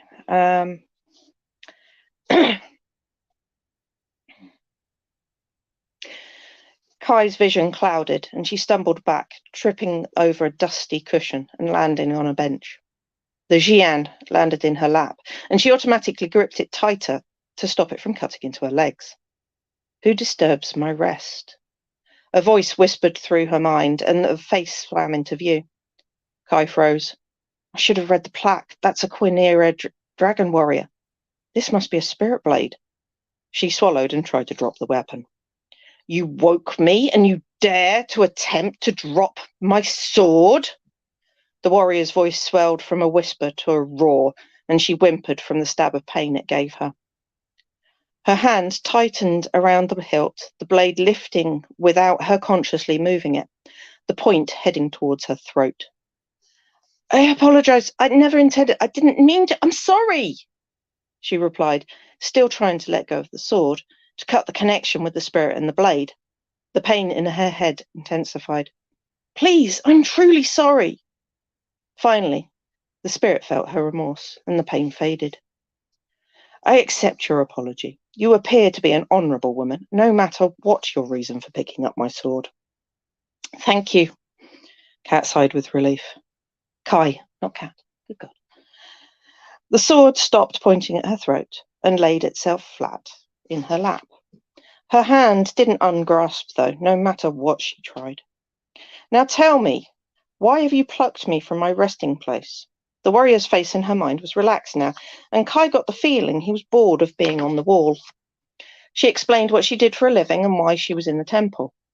Chamberlain is hiding in the tree in the courtyard. I suspect he will attack me somehow when I get close to him. And while I am a competent knife fighter, I wanted something a little bigger than my tanto. The warrior hummed inside her head, clearly considering the story. Have you studied the use of the Xian? Sighing, Kai shook her head, forgetting that the warrior wasn't actually corporeal, and spoke out loud. No, all I'd intended to do was to get him to back down so I could take him to the police to answer their questions. It didn't seem to make a difference whether she spoke in her mind or aloud. A bluff, then. What if he threatened your life, he said. Then I would defend myself as best as I could. She looked at the silvery blade across her lap, its edge glinting. and probably die trying. The warrior felt silent for a long time. The silence went on for so long that Kai thought he might have fallen asleep again, but she still couldn't release the hilt. I don't have control of my arm. It's almost as if I don't have an arm at all. Finally, her arm moved slightly, the polished blade reflecting her face in the dim light. I will aid you in apprehending this mage. With luck, you will be able to persuade him to leave the temple with you. But should the situation turn life-threatening, I shall fight with you. All you need to do is allow me to use your body. He sounded almost excited. Getting bored of being on the wall of the temple, huh? She muttered out loud. I have been in this blade for over 2,000 years, since my emperor saw fit to have my spirit housed in it, the warrior said. Unable to influence those who wielded me unless they carried the same ability you have. Boring does not come close. Kai stifled a laugh. I shall accept your help, sir. It would help if I knew who I was talking to. I am Wei Tian, commander of the emperor's bodyguard. She inclined her head in thanks. I am Kailin Riordan, diviner and hunter. May I have the use of my arm again, please? Of course. I suggest you use the sheath that was with my blade. It will make it easier to carry me. Wei Tian released her arm and she let go of the hilt, rubbing her hand and arm to get the pins and needles out of it. Carry me across with you, Riordan. The voice spoke in her mind, even though she wasn't touching the blade. How on earth? I wonder. Kai slid her blade back. Kai slid her glove back on and picked the sword back up. You feel muffled, Riordan, Wei Tian said. What have you done? She explained about the gloves that she wore to stop her ability from intruding on her daily life while she walked across the wall to retrieve the sheath carrying the sword. Have you had no training? Many diviners in my day studied for years to control their powers. Kai took the sheath down, attached it to the belt beside her tanto, and slid the blade into the intricately tooled leather. As far as I am aware, I am the only one of my kind in Tailing, and possibly the world. Who would train me? I see your problem. Wei Tian's voice was as clear as ever. Now, what is your next step for the capture of the criminal? Kai rolled her eyes and ignored him, trying to concentrate. I have to try and sneak up to him. I wish Amira was here. She'd be able to tell me the fastest route into the courtyard. The right-hand door leads to the courtyard, the left to the inner sanctum, which also has a door to the courtyard. Are you certain that the mage is there? Wei Tian appeared to be able to listen in on her thoughts. Kai grimaced. In the last vision I saw through him, he was looking down from the tree at a chest under it. I don't remember there being any chests out there, but it has been some 20 years since I was last in use. The spirit gave a definite feeling of being lonely, and Kai began to feel sorry for him. Well, I need to find out what he'd be doing without him seeing me. I have to assume that he's put spells on the doors into the courtyard, so would you mind staying quiet for a moment while I look? Of course, Wei Tian said. Kai slid her glove off again and touched the scarf. The image took over her mind almost immediately. He's moving. That's a corridor, and he's going out into the grounds. If he manages to lose me here, I'll never find him before...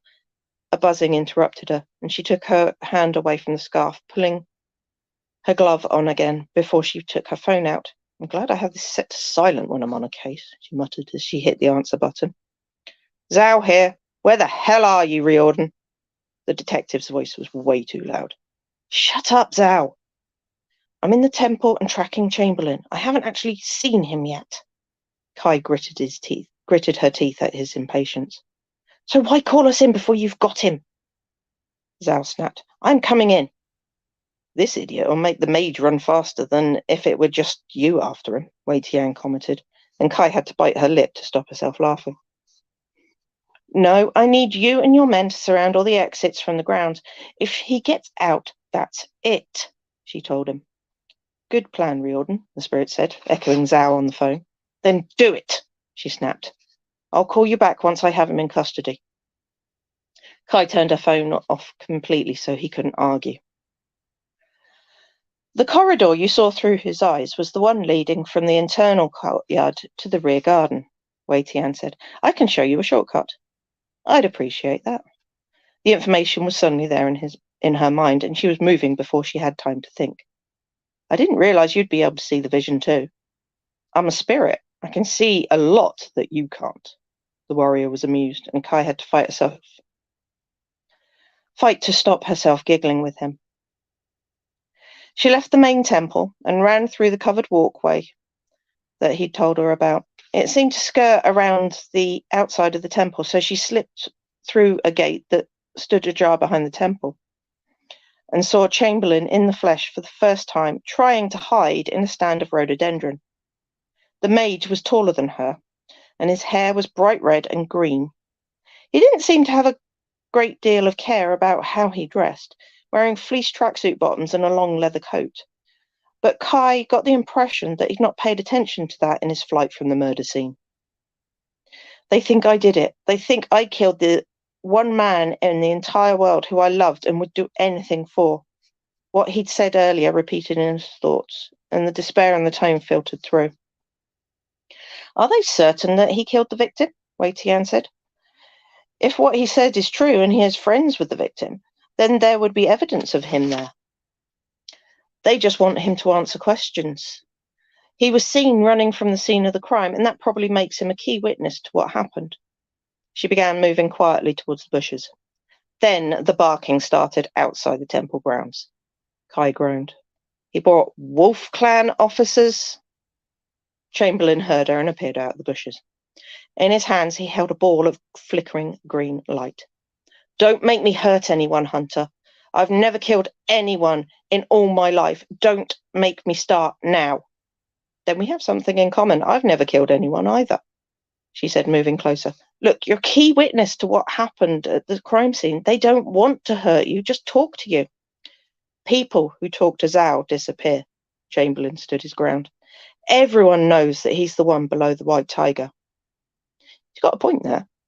Kai shrugged. So what? You're a witness, not a suspect. Just tell the truth and you'll be fine.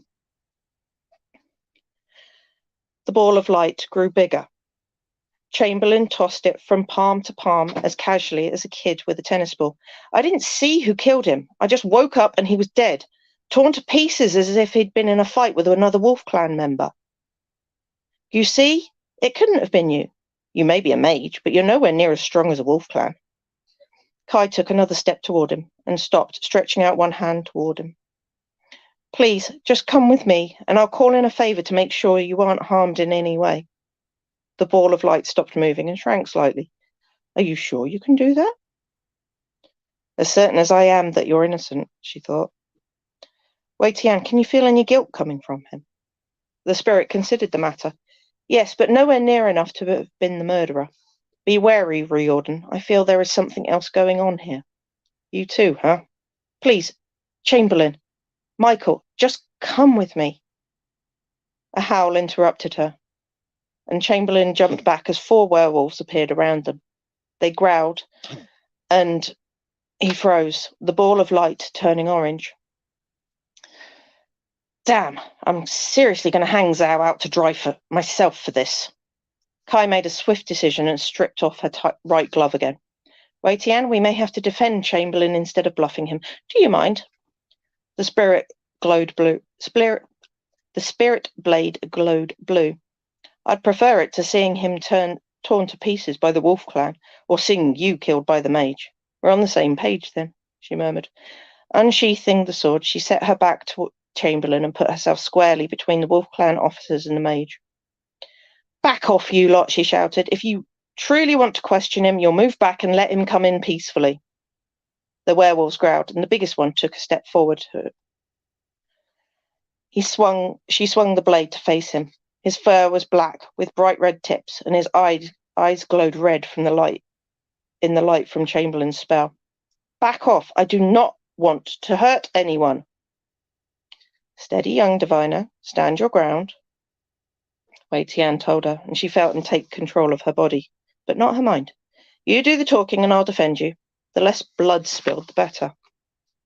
Then the wolf changed form, Bones crunching from one shape to another, the crackles of tendons and cartilage shifting, sinew popping and twanging, making Kai wince. Once the change had finished, Zhao stood there, naked in front of her, eyes glowing red still, and elongated canines pressing against his lower lip. Abomination. He's both vampire and wolf clan. Wei Tian's shock mirrored Kai's. Don't defend him, Riordan. He killed our brother Wolf. Zhao said. I didn't, Chamberlain shrieked. Your DNA is all over the place, Chamberlain. The canines retreated, and Zhao's eyes became brown as the detective completed the change to human. Of course it is. I was Jilo's lover. The mage seemed on the edge of tears. Jilo? The maitre d' at my favourite... No, couldn't be. I saw him earlier today, and Zhao said that the murder was this morning. Kai shook her head mentally. You know that. We know that. You were heard arguing with him over his decision to leave you. Zhao stepped forward. Yes, we argued, but we made up in the best way possible.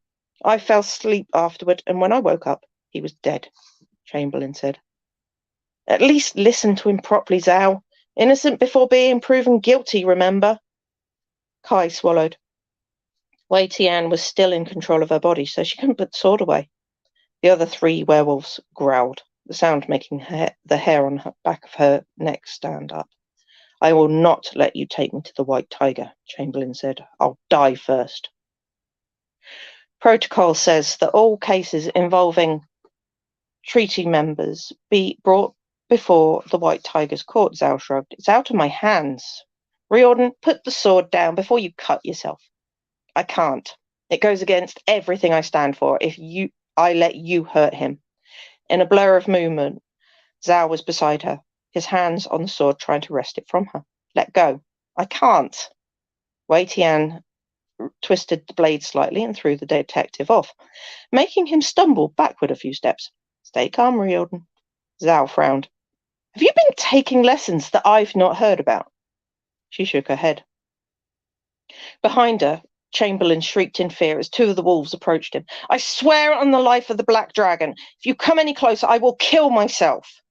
The ball of light became blood red and the wolves growled again. Wei Tian spun Kai around, obviously intent on defending the mage, but as the point of the sword came toward him, Chamberlain's face filled with anger. You led them to me. You won't come away from this unharmed, Hunter, he shouted at her, and he threw himself toward her. Wei Tian brought the sword up. The blade's tip slipped smoothly into the mage's body, blood running down the blade and flooding over her hands. No! Kai screamed. The mage grinned and took a step, and then another and another until his chest met the hilt of the sword. The ball of red light grew to surround the 2 of them. I didn't want to kill you. I just wanted to defend you from them, Kai said, tears streaming down her face. But I wish to die, Hunter. Without Jilo's love, I am nothing. At least now I can join him on the steps of heaven, having died an honourable death by blade. The mage replied, but despite my gratitude for that, you led them to me when you could have let me go. Mommy. Therefore, for the rest of your life, you will regret the lifestyle you have chosen. She stared at him, confused. Chamberlain coughed, blood flooding out of his mouth. He spat the stuff out to one side and said, You move through an interesting world, Hunter. Now you will live that world every day for the rest of your very, very, very long life. I curse you with my heart's blood that lies on your hands. I curse you to true immortality and everlasting change.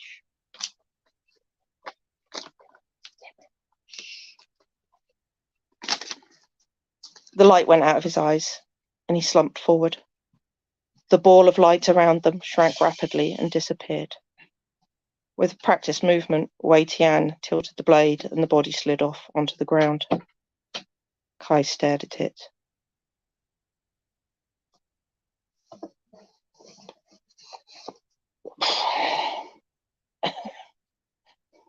See what I mean about it being completely different?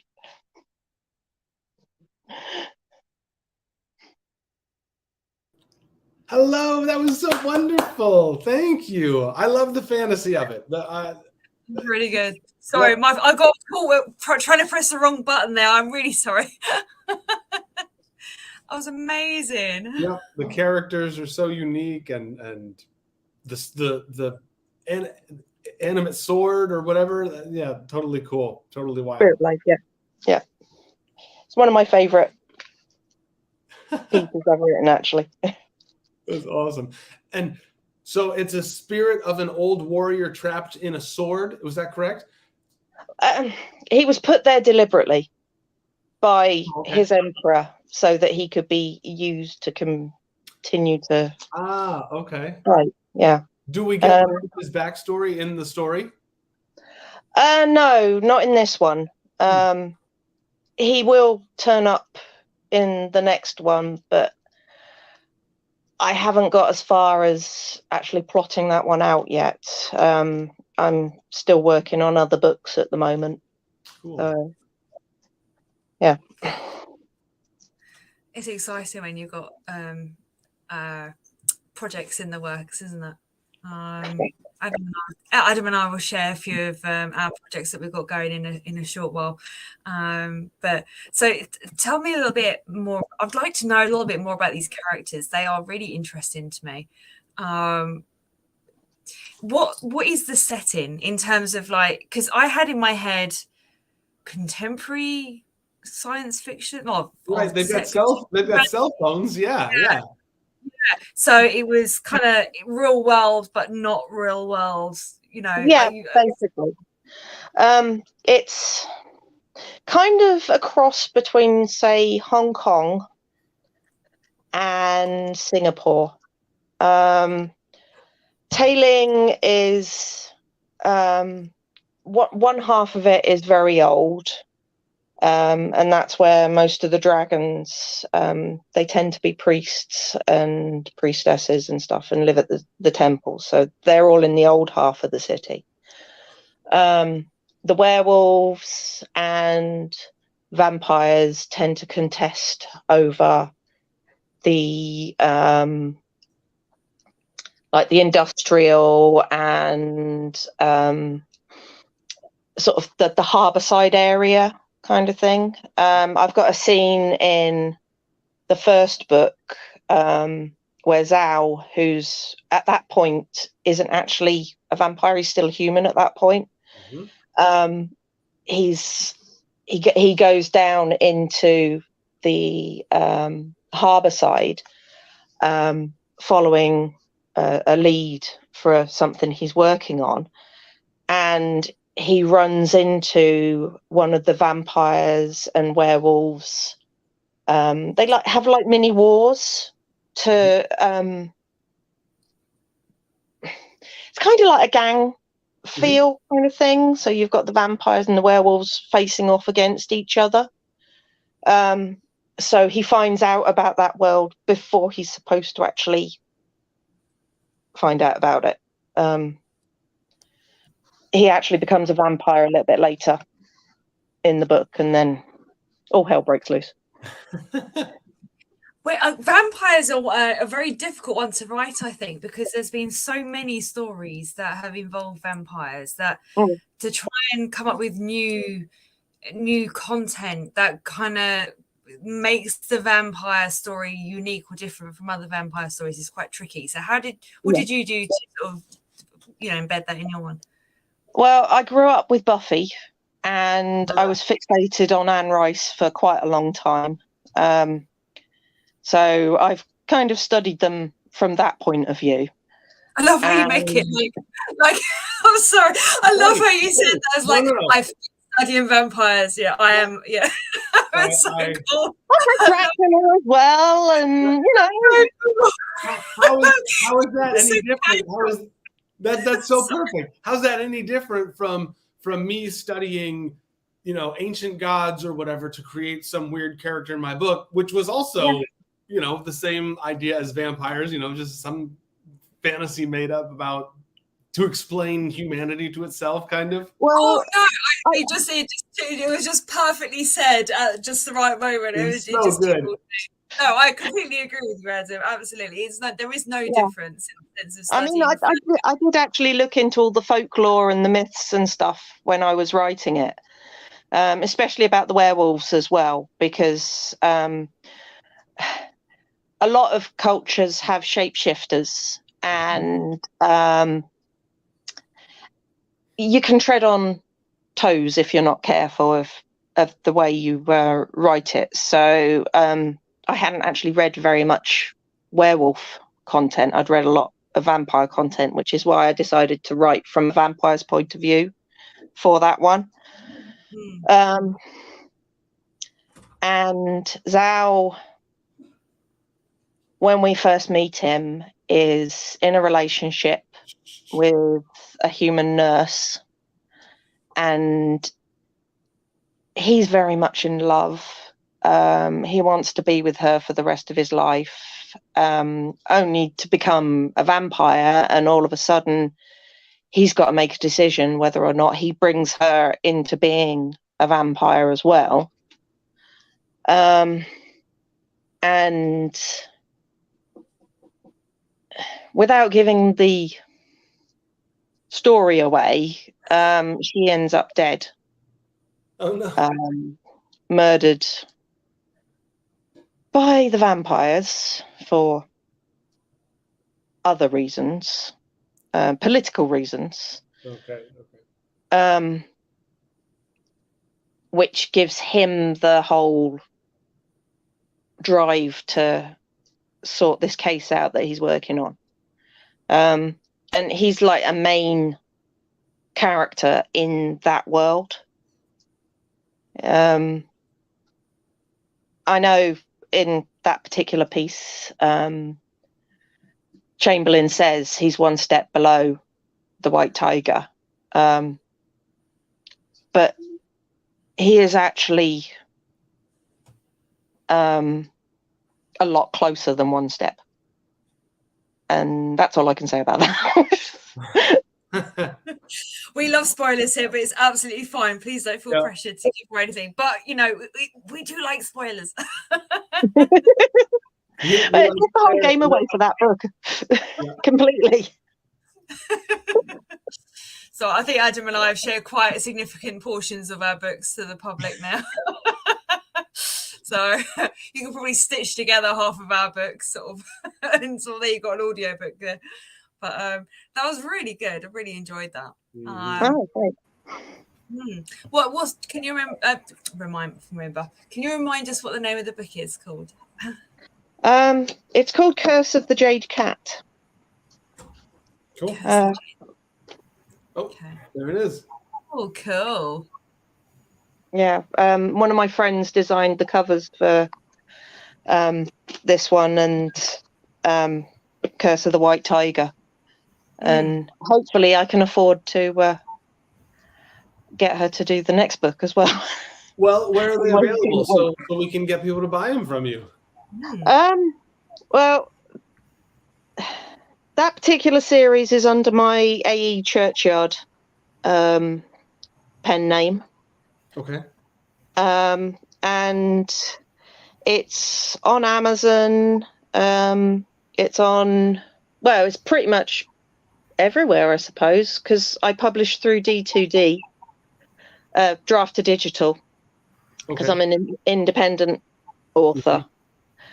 So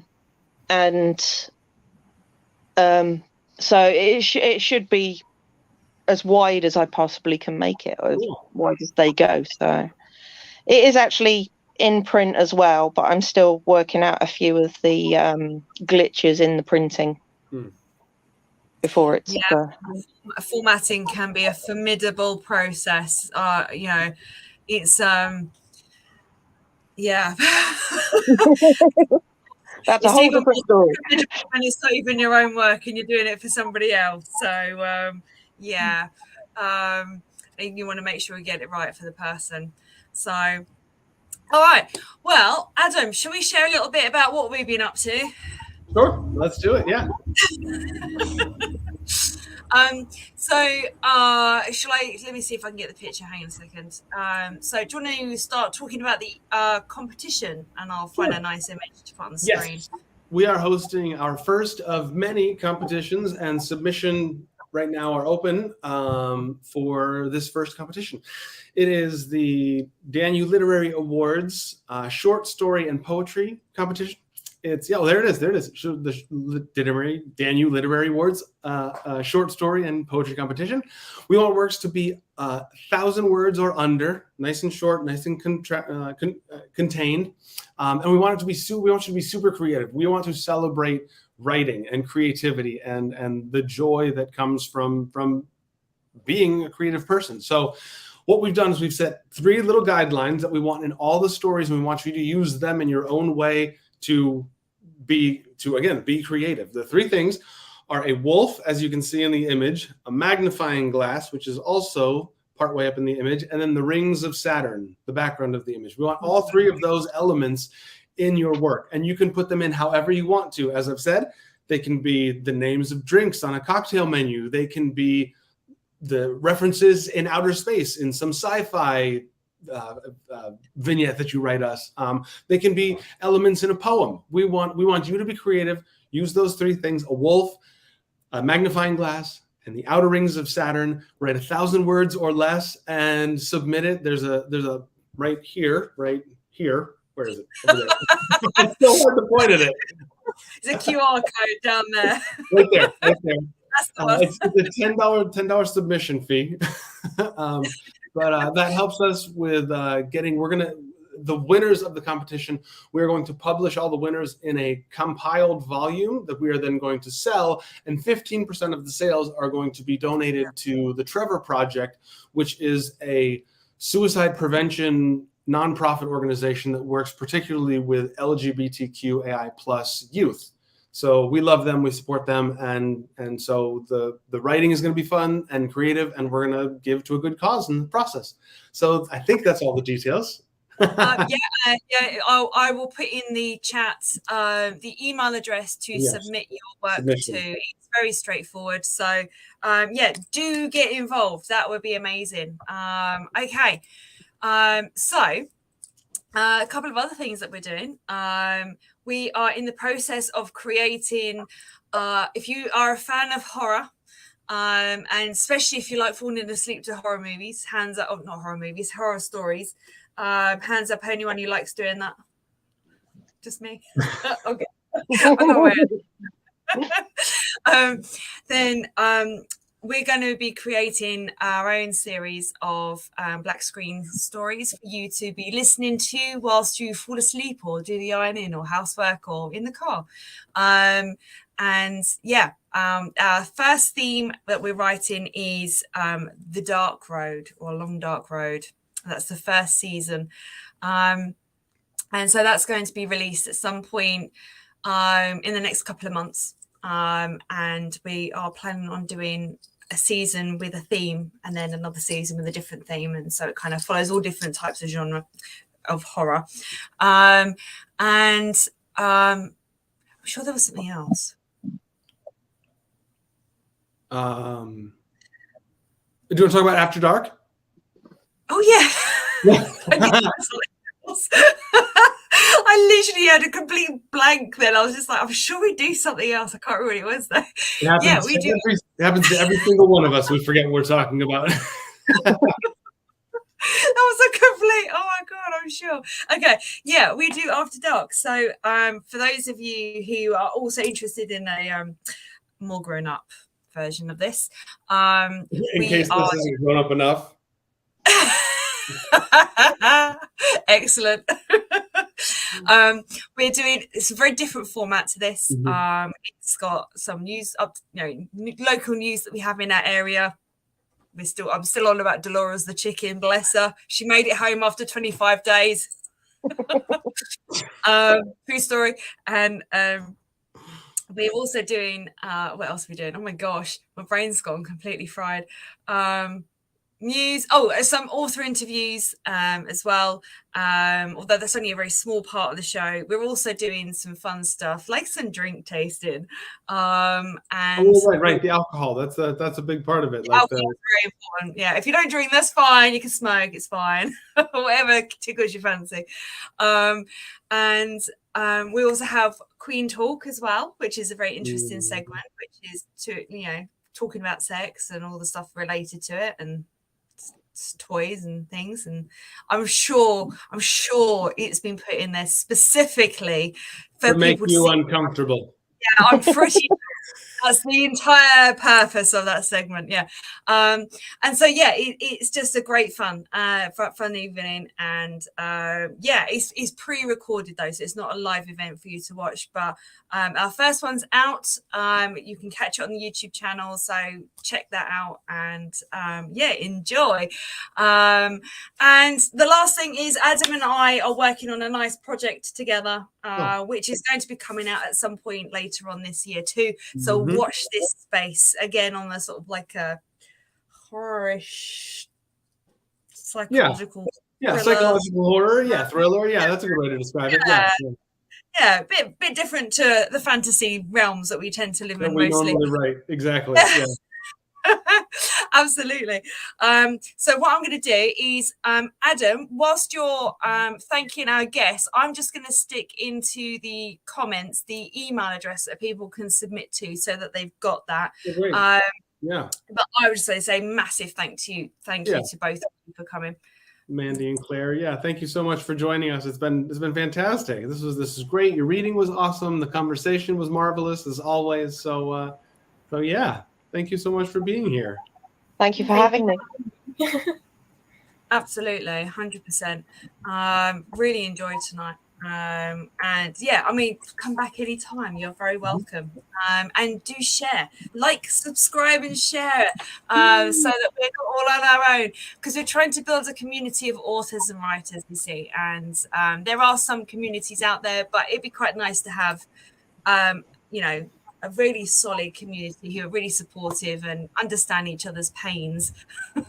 You're trying to figure out the next sentence to write, or even the next word, and you feel like a sense of achievement because you've actually worked out the word you're going to use. Anyway,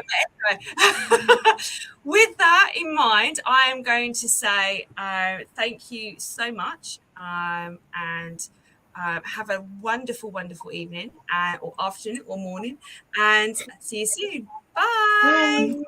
Bye.